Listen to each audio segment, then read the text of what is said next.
იჭერენ ჩემ მეუღლეს, მე ვარ მეხუთე შვილზე 4 თვის ორსული.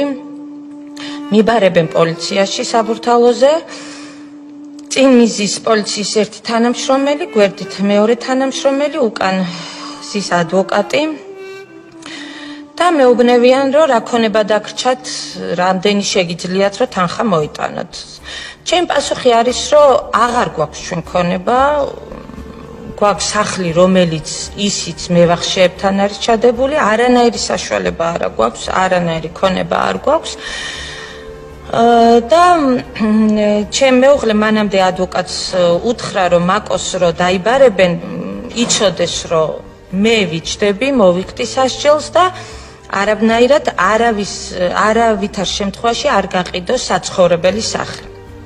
და მეც მისგანაც ეს დავალება მიღებული მქონდა და რომც გამეყიდა მეხუთე შვილს ველოდებოდი, უბრალოდ ვერც ფიქრობდი სად უნდა წავსულიყავი საცხოვრებლად.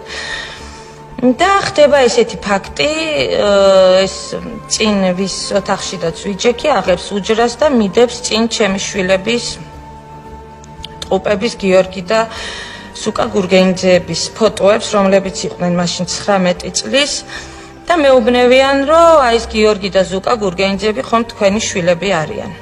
ნუ იქ სიმართლე გითხრათ, გავფუჭდი აბსოლუტურად. გამოვედი მდგომარეობიდან და პირველი სიტყვა რაც იყო, უთხარი, რომ ყველაფერს გავყიდი, რაც გამაჩნია.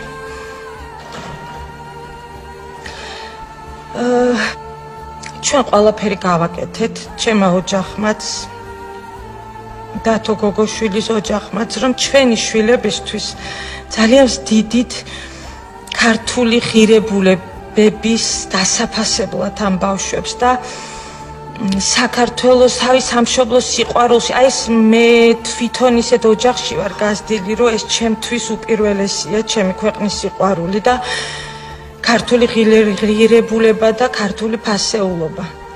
ჩვენ გავაკეთეთ ყველაფერი.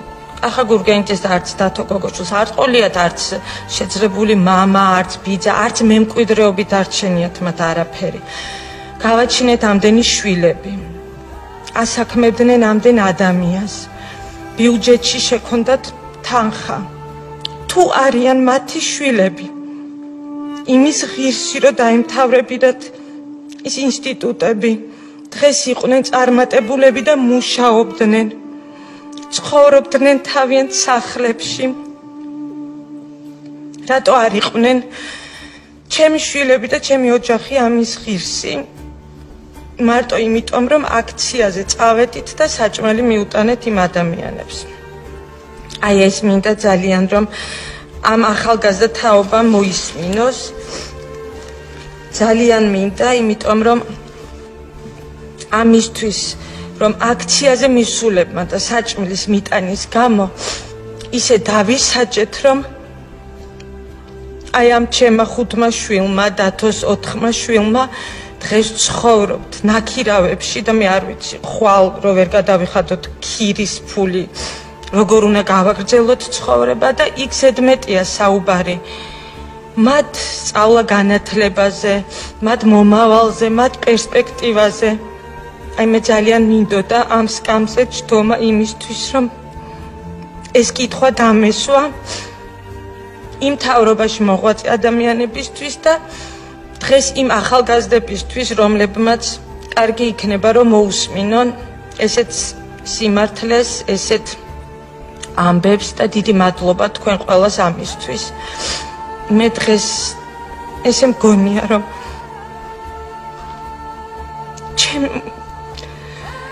ჩემი ოჯახის ღირსებას რაღაც შევმატე. ძალიან დიდი მადლობა და ბოდიშ გიხდით ამ ემოციებისთვის.